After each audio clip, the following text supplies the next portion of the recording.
যদি সেই ক্ষেত্রে মাঠে আন্দোলন করার প্রয়োজন হয় তবে মূল সংগঠনের সাথে আলোচনা করে প্রয়োজনে মাঠে কর্মসূচি দেওয়া হবে, প্রয়োজনে ঢাকায় মহাসমাবেশে ডাক দেওয়া হবে।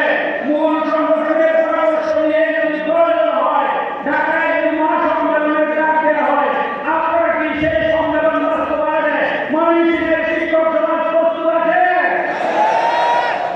আমাদের দাবি অবশ্যই আমরা ইনশাআল্লাহ আমাদের শিক্ষকদের গ্রেড আটকে দেওয়া হয়েছে। আমি আজকে 26 বছর ধরে একটা স্কেল পাইনি।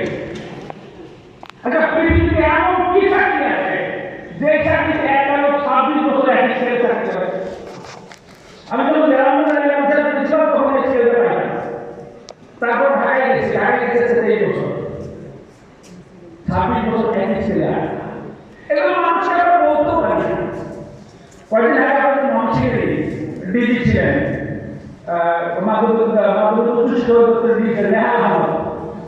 উনি সাংবাদিকদের সাক্ষাৎকারে বলেছিলেন যে এই দেশে ডিজিরা হাই স্কুলের হেডমাস্টারের বেতন একই স্কেলে, এই দেশে আপনি ভালো শিক্ষা কি করে আশা করেন?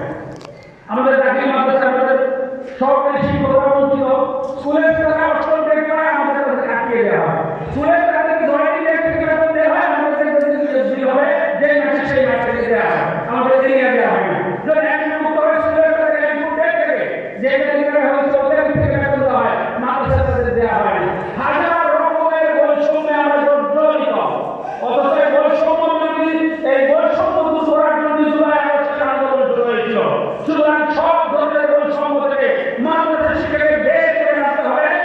এই দায়িত্বটা এই নেতৃত্বটা আপনাদের দিতে হবে মাদ্রাসা শিক্ষক পরিষদের মাধ্যমে।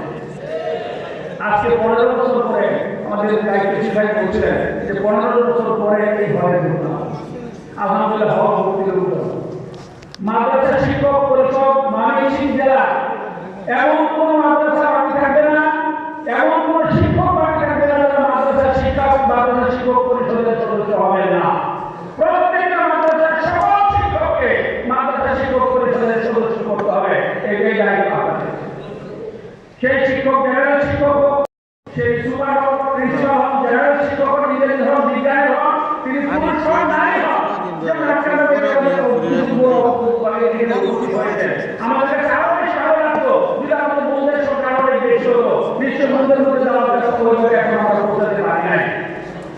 আমি আশা করছি, আমার মনে আছে 2004 সালে যখন সাইদি সাহেবের নেতৃত্বে এই পরিষদের কার্যক্রম শুরু হয়েছিল, জেলা জেলা সফর করেছিলাম, সাইদি অক্লান্ত পরিশ্রম করে দিন রাত কেটে সেই সময়ের আন্দোলনে ময়মনসিংহের একটা পরিষ্কার ভূমিকা ছিল, মনে আছে না আপনাদের? আমরা আবার সেই ভূমিকাটা আপনাদের কাছ থেকে চাই। ময়মনসিংহ জেগে উঠবে, এই ময়মনসিংহে মাদ্রাসা শিক্ষক পরিষদ ছাড়া অন্য কিছু লাগবে না। এই ক্ষেত্রে আমাদের কিছু দায়িত্ব রয়েছে। আমি ছোট্ট করে কিছুটা কথা বলে আমি আমার বক্তব্য শেষ করবো। দায়িত্বের মধ্যে আমাদের নিজেদের খালি দাবি করে দিতে হবে, দাবি আদায় করার মতো, দাবি করার মতো নিজেদের মধ্যে সেই ক্যাপাবিলিটি এবং সেই বাস্তবতাও তৈরি করতে হবে। আমাদের নাম্বার 1 আমাদের ছাত্রদেরকে স্কিল ম্যান পাওয়ার হিসেবে গড়ে তুলতে হবে। তাদের নৈতিকতা সম্পন্ন সৎ যোগ্য আদর্শ দক্ষ মানব সম্পদে রূপান্তরিত করতে হবে। শহীদ অন্যতম রাহবার শহীদ আলী হাসান মুজাহিদ সাহেব ওনার মন্ত্রিত্বের 16 মাসের মাথায় আমাদের শিক্ষকদের নেতৃত্বে একটা মিটিং দিয়েছিলেন, আমরা সেখানে গিয়েছিলাম। তিনি তার একটা অভিজ্ঞতা শেয়ার করেছিলেন। তিনি বলেছিলেন যে মন্ত্রণালয়ের দায়িত্ব পাওয়ার পর এই 16 মাস আমি কয়েকবার রদবদল করেছি। প্রথম করেছি কি যে দপ্তর আছে তো দপ্তর দিয়েছি সব শেষ করে দিচ্ছে, খুলনাটা সব কোথায় সেটা বলো তখন বিভিন্ন জায়গায় নির্দিষ্ট অবহিতের পড়ে আছে। আমাদের কিছু গরিব ভাই, কিছু সহজ সরল ব্যক্তি, তাদেরকে খুঁজে এনে মন্ত্রণালয়ের বিভিন্ন জায়গায় বসায় না, কয়েক মাসের মধ্যে মন্ত্রণালয়ের দৌড়ে লাগিয়ে ফেলেছে। এখন আমি আপনাদের কাছে জানতে চাই, শহীদ মুজাহিদ সাহেব এই বছর আলোচনা করেছিলেন, আমি আপনাদের কাছে জানতে চাই জাতির জন্য কোনটা বেশি ক্ষতিকারক?